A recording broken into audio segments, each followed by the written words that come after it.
하나님 말씀 마태복음 16장 13절에서 20절까지.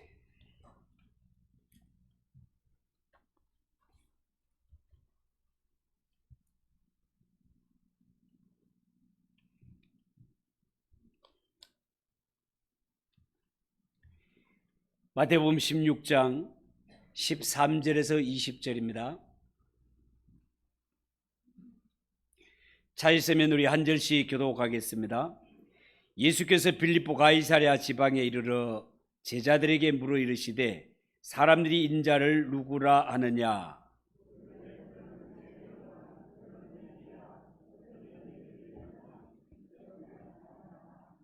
이르시되 너희는 나를 누구라 하느냐?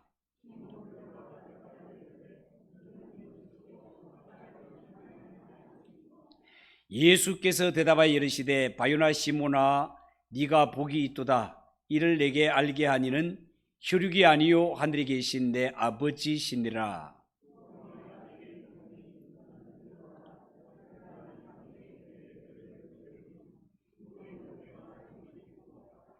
내가 천국 열쇠를 내게 주리니 네가 땅에서 무엇이든지 매면 하늘에서도 매일 것이요 네가 땅에서 무엇이든지 풀면 하늘에서도 풀리리라 하시고.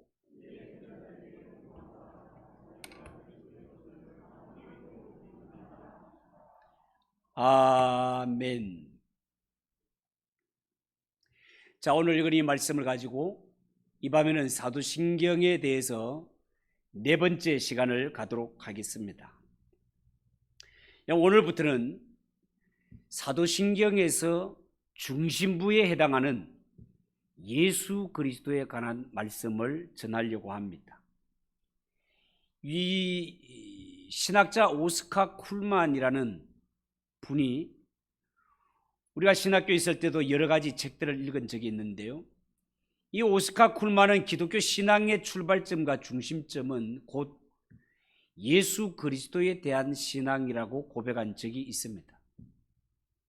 여러분, 우리가 신앙생활을 할 때 성경을 보면 분명히 삼위일체 하나님 가운데 우선순위로 보면 성부, 성자, 성령 하나님 이렇게 부르는 것이 질서의 하나님의 모습입니다.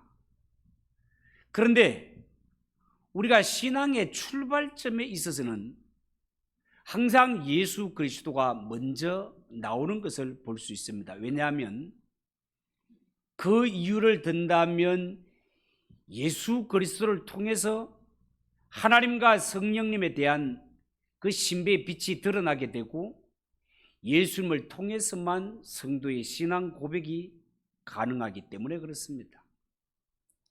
여러분, 예수 믿는 성도들이나 믿지 않는 불신자들 가운데도 사도신경의 첫 번째 명제가 되는 하나님 아버지에 대해서는 그 고백에 별로 갈등을 느끼거나 이의를 제기하지 않는데, 두 번째 명제인 예수 그리스도와 관련된 내용에 대해서는 때로는 신앙의 갈등을 느낍니다.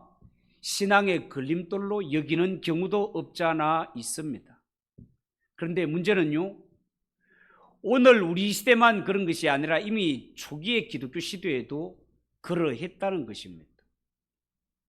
여러분 기억나십니까? 사도 바울도 예수 그리스도에 대한 대목에는 이 예수님에 관한 이야기가 유대인들에게는 걸림돌이요 헬라 사람들에게는 어리석은 것이라고 말씀했던 적이 있습니다.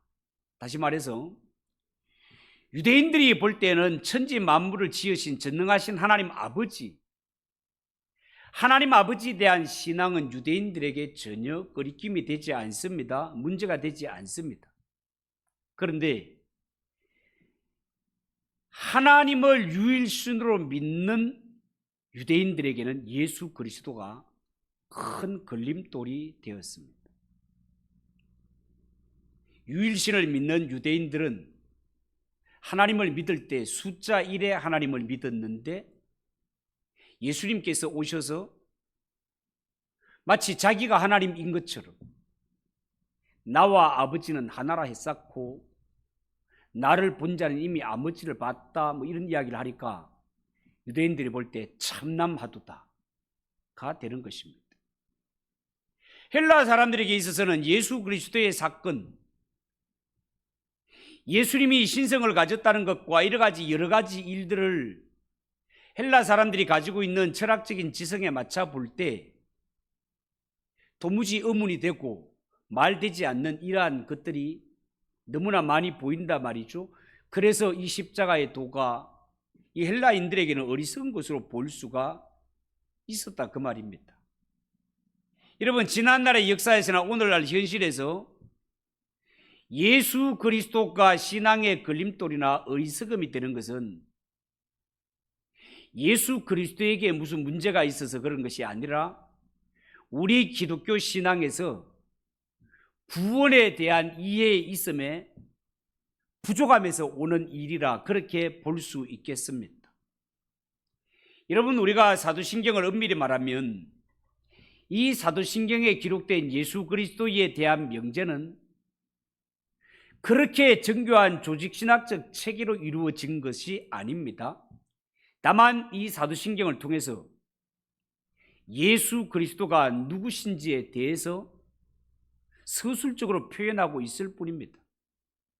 그래서 저는 이 사도신경에 명시된 예수 그리스도가 누구이신가를 말씀을 드리기 전에 먼저 우리 기독교가 말하는 구원이 무엇인가를 한번 먼저 언급을 하고 들어가려고 합니다.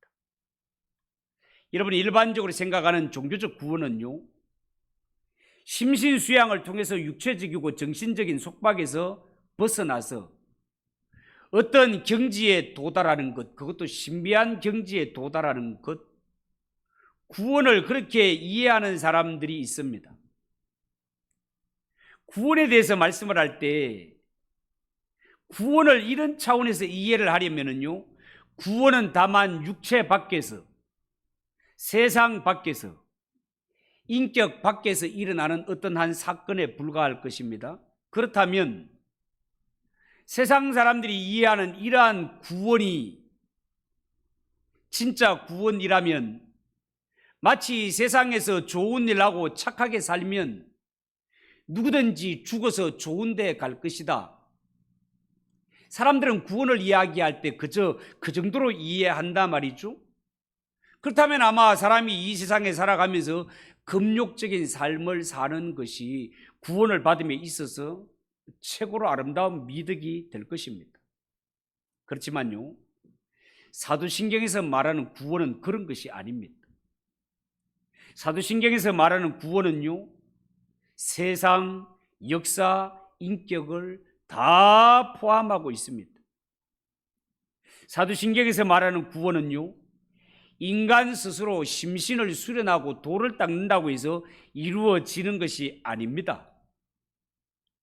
여러분, 성경에서 말하는 구원, 사도신경에서 말하는 구원은 사람의 내부에서 도를 닦고 심신을 수련해서 오는 것이 아니라 성경에서 말하는 구원은 내가 아닌 다른 외부에서 들어오는 것입니다.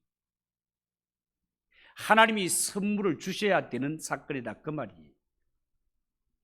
이것은 외부로부터 와서 잠자는 심령을 깨워서 일어나게 하고 죽었던 생명을 다시 살림으로 가능하게 되는 것입니다. 그래서 르호만 교수, 스위스 바젤 대학의 교수님은 기독교 신앙에서 구원은 벗어남이 아니고 창조물에 대한 하나님의 약속의 이행이다라고 그렇게 설명하기도 했습니다. 그리고 여러분, 일반 종교와 철학에서 이해되고 있는 이 구원은 역사 안에서가 아니라 역사로부터의 구원이라고 합니다. 이러한 구원은요, 이 현실에서 내가 당하는 모든 재앙과 실패, 이러한 질병과 고통을 면제받는 것을 구원 정도로 여기는 경우가 많습니다. 그러나 기독교 신앙에서 구원이라는 것은 역사를 떠나서가 아니라 역사 안에서 구원입니다.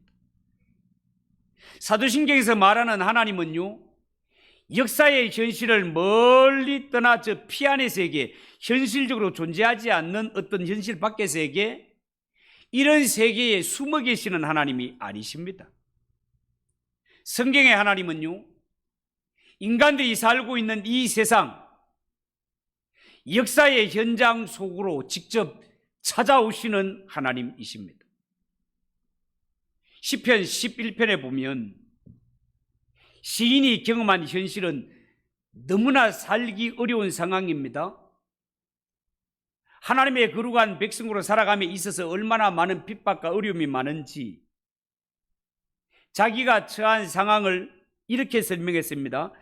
악인이 활을 당기고 화살을 시위에 먹이며 마음이 바른 자를 어두운 데서 쏘려고 한다 라고 표현을 했습니다.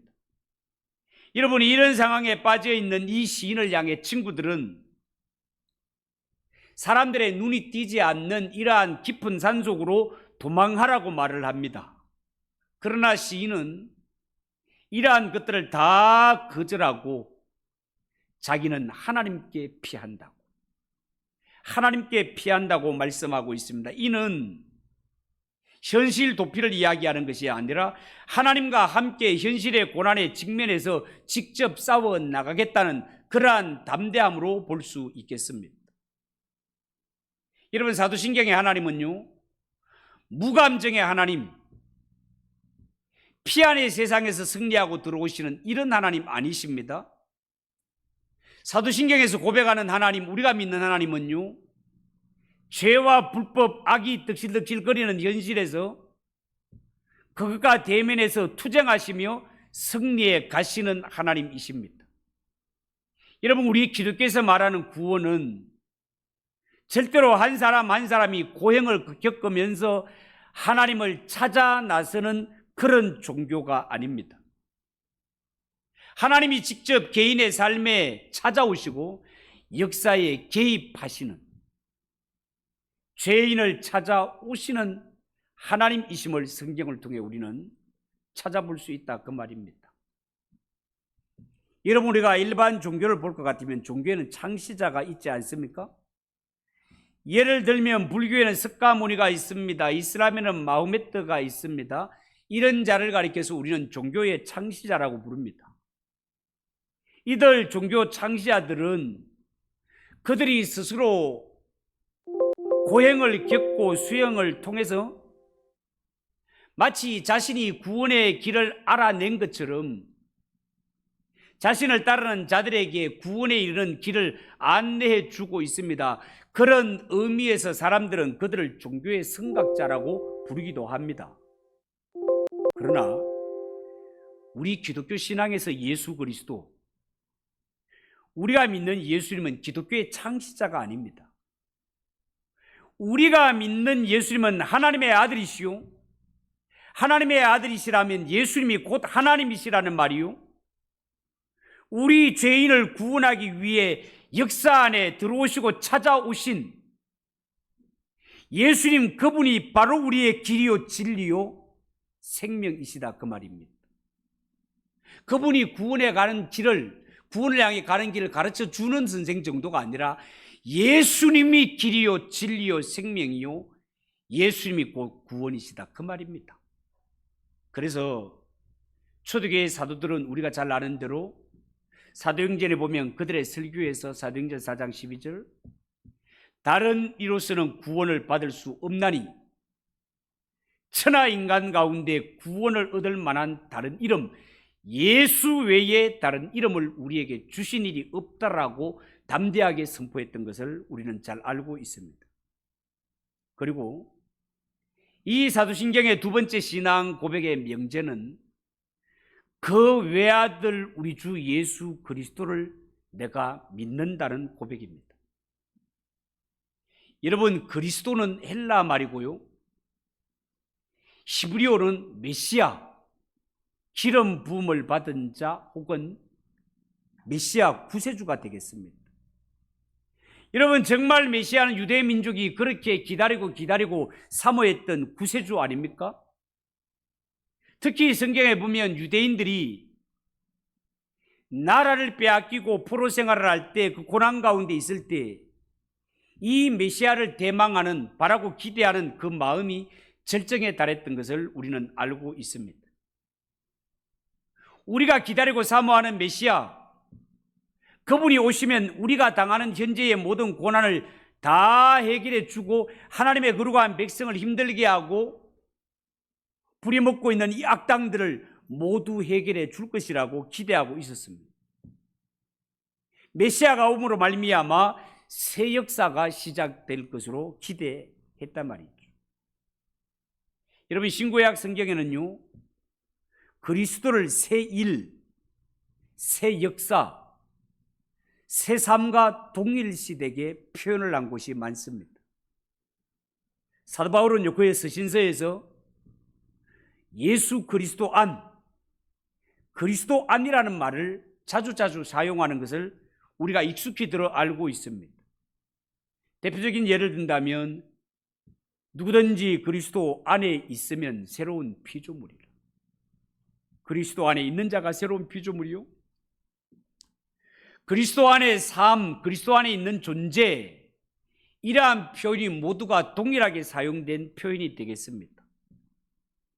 여러분, 성경에서, 기독교 신앙에서 그리스도인이라는 말은요, 그리스도 안에서의 새 삶, 새 운명, 새 목표, 새 의미, 새 가치를 가지고 그리스도의 사역에 동참하며 살아간 자들, 그들을 가리켜서 그리스도인이라고 합니다.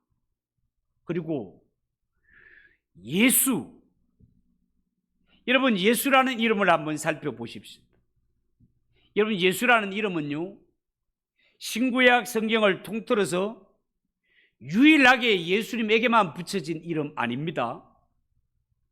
성경에는 예수님 외에 여러 사람에게 이 예수라는 이름이 명명되어 있다는 것을 알 수 있습니다. 그 가운데 대표적인 인물을 든다면 이스라엘 역사에 있어서 모세의 뒤를 이어 이스라엘 백성들의 지도자가 되어서 이스라엘 백성들을 적과 꿀이 흐르는 땅으로 들어가게 했던 지도자 여호수아를 들 수 있습니다.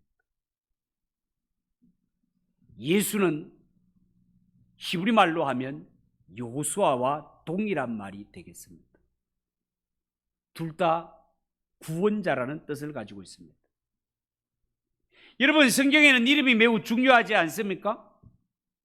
우리나라만 하더라도 이름을 지을 때는 그냥 뜻없이 짓는 것이 아니라 적어도 이 이름 두 글자를 지을 때는 부모님이 장차 이 자식이 어떤 사람이 되기를 원한다, 반드시 그렇게 되었으면 좋겠다라는 이러한 뜻을 담아서 신중하게 고려해서 이름을 짓습니다. 여러분, 성경에 나오는 이름은요, 그 사람의 성품, 그 사람의 인격, 행동을 나타내고 또한 역시 장래에 이런 사람이 되었으면 하는 메시지가 담겨져 있는 것을 볼 수 있습니다. 예수라는 이름의 뜻도 마찬가지입니다. 저희 백성을 죄에서 구원할 자. 여러분, 예수라는 이름 속에는 그가 세상에 오셔서 어떤 일을 하게 될지 그 메시지가 축약되어 담겨 있는 이름이 예수입니다. 실제로 오셔서 예수님은 구원에 관한 일을 하십니다. 이런 구원의 일을 행하신 분이 누군가에 대해서 이 복음서에서 바로 증거하고 있는데 그 이름이 누구라고요? 예수라는 말입니다. 여러분, 구약의 구원자로 예고된 이름, 예언된 그분, 이 땅에 오셔서 예언대로 실제로 죄인의 구원을 위해서 사시고 이루신 분이 하나님의 아들이신 예수요.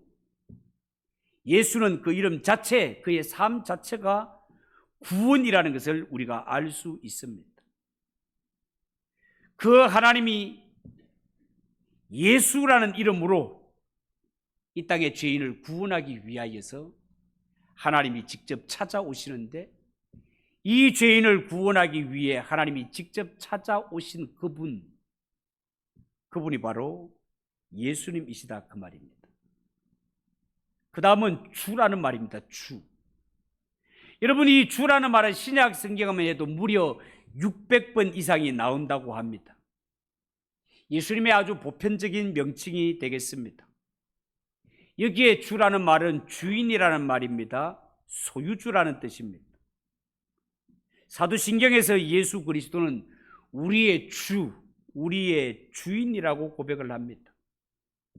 그렇습니다. 예수님은 우리의 몸과 마음, 영혼의 주인이실 뿐 아니라 이 세상 만물을 만드시고 보존해 가시는 창조주 하나님이십니다. 그리스도인은요, 현재와 미래에 오직 예수님만이 역사의 주인이시며 이 마지막 역사의 종지부를 찍으실 심판의 주님으로 믿는 것이 기독교 신앙입니다. 그리스도인에게 주인은요, 오직 예수님 한 분밖에 없습니다. 예수님이 피로 값주고 우리 한 사람 한 사람을 사셨기 때문에 이제는 우리의 주인이 나도 아니고 그 어떤 다른 세력이 아니라 예수님이 값을 주고 우리를 사셨으니 우리의 진정한 주인은 예수님이시요, 우리가 예수님을 향해서 나의 주로 고백하는 것은 너무나 당연한 일이요, 예수님의 십자가의 의미를 바로 이해한 자만이 예수님을 나의 주로 고백할 수 있는 것입니다. 여러분, 우리가 성경을 보고 기독교 역사를 볼 것 같으면 예수님을 나의 주님으로 고백하는 것 때문에 많은 성도들이 고통을 당하고 어쩌면 목숨을 잃게 되는 이러한 핍박이 있었던 것을 우리는 잘 알고 있습니다. 예수님이 우리의 진정한 주인, 예수님이 나의 주, 이것을 부인하고 마치 로마 황제가 우리의 주인인 것처럼 그렇게 고백할 것을 강요당하고 그렇게 원하는 대로 고집, 원하는 대로 따르지 아니하면 채찍으로 때리고 옥에 가두고 심지어 사자굴에 던져놓고 끓는 불 속에 던져버리고 십자가에 못 박아 죽이는 이런 일들이 횡행했던 것을 우리는 잘 알고 있습니다. 여러분, 그 어떤 핍박과 그 어떤 시련이 있다 하더라도 예수 그리스도의 구속의 은혜, 십자가의 은혜로 구원받아 그 핏값으로 사심을 받은 주의 교회와 구원받은 성도들은 하늘이 두 쪽 나고 우리의 몸이 100번 고쳐 죽는다 하더라도 우리의 진정한 주인은 예수님 한 분밖에 없다는 사실을 믿으시기 바랍니다. 앞으로 우리가 이 신앙을 지켜갈 때 마치 초대 교회 성도들이 이 신앙을 지키기 위해서 목숨을 걸었던 것처럼 어쩌면 우리가 살아가는 이 세상에도 너의 진짜 주인이 예수냐라고 하는 이러한 핍박과 시련이 있을지도 모르겠습니다. 그러나 우리가 분명히 알아야 되는 것은 우리를 핏값으로 사신 이가 예수님이시고 예수님이 우리를 사심으로 말미암아 이제는 더 이상 나도 나의 주인이 아니라 나의 진정한 주인은 핏값으로 나를 사셔서 나의 주인이신 예수님이 우리의 진짜 주인이라는 사실 흔들림 없이 믿어가고 이 신앙을 고백할 수 있는 저와 여러분 되시기를 주님의 이름으로 축복합니다. 여러분, 예수님은요 성경에 유일하신 아들이라고 말했고 사도신경에서는 외아들로 번역하고 있습니다. 여러분, 신약 성경에는 독생자 이렇게 번역을 했는데 이런 번역에는 약간의 문제가 있을 수 있습니다. 우리가 이해할 때 외아들, 독생자 이런 말은 어쩌면 생리적으로 부부관계에서 태어나는 아들, 혈통을 이어받은 아들 이런 말로 이해하기 쉽습니다. 그렇지만 우리 예수님은 부부관계에서 태어난 그런 아들이 아닙니다. 영어 성경에는 His only son이라고 되어 있습니다. 유일한 아들, 하나님의 유일한 아들이라는 그러한 표현이 되겠습니다. 하나님의 유일한 아들, 그분은 모든 본질이 하나님과 동등하신 분이다, 그 말입니다. 예수님은 하나님과 동등한 분이시지만 우리를 구원하시기 위해 하나님과 동등하신 모든 것들을 다 내려놓으시고 구원하기 위해 이 땅에 오신, 육신이 되어 오신 하나님이 주 예수 그리스도라는 사실을 믿으시기 바랍니다. 그래서 성경은 유대인들이 예수님을 이해하든 이해하지 않든 예수님은 자신을 가리켜 나와 아버지는 하나이니라. 예수님의 제자가 예수님에게 주님 우리에게 아버지를 보여주시면 저희가 좋겠나이다 라고 할 때 예수님은 야, 참 답답하다. 네가 나하고 지낸 지가 벌써 몇 년인데 아직도 나에게 아버지를 보이라 하느냐? 나를 본 자는 이미 아버지를 보았느니라. 나와 아버지는 하나이니라. 이 하나라는 말을 숫자 1로 이해를 하면 이해가 안 됩니다. 하나님은 절대로 숫자 1로 묶으면 안 됩니다. 성경에서 유일 하나님, 유일신 하나님, 하나이신 하나님이라고 할 때는 숫자 1이 아니고 동등하다, 같다라는 의미입니다. 아시겠습니까? 예수님과 하나님 성부 하나님이 예수님 말할 때 나와 아버지는 하나다 이 말은 숫자 1이라는 말이 아니고 성부 하나님과 성자 예수님이 나는 본질과 능력과 지혜와 권세와 능력에 있어서 모든 것이 동등하시다라는 뜻이란 말입니다. 동등하시다. 알겠습니까? 그래서 저는 개인적인 신앙으로 천국에 가면 성부 하나님을 따로 만나고 성자 예수님을 따로 만난다고 봅니다. 저 개인의 신앙으로. 숫자 1이 아니라 동등하다, 같으시다라는 이러한 뜻이다 그 말이에요. 여러분 오늘 이 성경을 보면서 예수님은 제자들에게 네가 나에 대해서 신학적으로 얼마나 많이 깊이 알고 있느냐 이렇게 질문을 하지 않으시고 너는 나를 누구로 믿고 있느냐를 물었다는 것을 명심하시기 바랍니다. 그럴 때 베드로가 주는 그리스도시요 살아계신 하나님의 아들이십니다 라고 할 때 바요나 시므나 네가 복이 있도다 이를 네게 알게 한 일은 혈육이 아니고 하늘에 계신 내 아버지시로다. 예수님을 놓고 예수님에 대해서 신학적인 지식이 얼마나 이런 걸 문제가 아니고 예수님이 너에게 누구냐라고 했을 때 예수님은 하나님이시고 날 위해 구원을 이루신 나의 구주이십니다 라는 것을 고백을 할 때 이 고백을 하는 것을 보니 너는 땅에서 난 자가 아니라 하늘에서 난 자다라고 말씀하셨다는 사실 여러분 꼭 기억하시고 이 오늘 성경을 보면서 나에게는 베드로와 같은 신앙의 고백이 있는가를 꼭 확인하시기 바랍니다. 이 신앙이 없으면 가짜입니다. 천국에 들어가는 믿음이 아닙니다. 천국에 들어가는 믿음은 예수님을 놓고 주는 그리스도시요 살아계신 하나님의 아들이심을 믿습니다. 이 믿음이 하나님이 우리에게 요구하는 믿음이라는 것을 아시고 이 믿음을 갖추는 성도들이 되시기를 주님의 이름으로 축복합니다. 기도하겠습니다. 하나님 아버지 은혜를 감사합니다. 오늘 이 베드로의 신앙 고백을 들으면서 칭찬하시며 바요나 시몬아 네가 복이 있다. 이를 네게 알게 한 이는 혈육이 아니고 하늘에 계신 내 아버지다. 천국 가는 열쇠를 교회를 반석 위에 세우겠다 말씀하셨습니다. 우리 모두가 베드로와 동일한 신앙의 고백을 할 수 있는 우리 성도들이 되게 하옵소서. 예수님의 이름으로 기도하옵나이다. 아멘. 92장 찬송하겠습니다.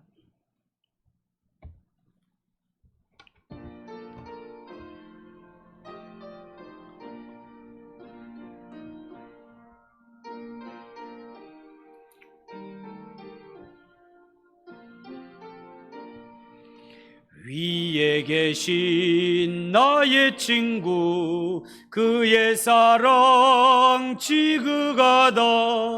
이는 예수 그리스도 나의 구주 나의 친구 사랑하니 나의 친구 늘 가까이 계시도다. 그의 사랑 놀랍도다.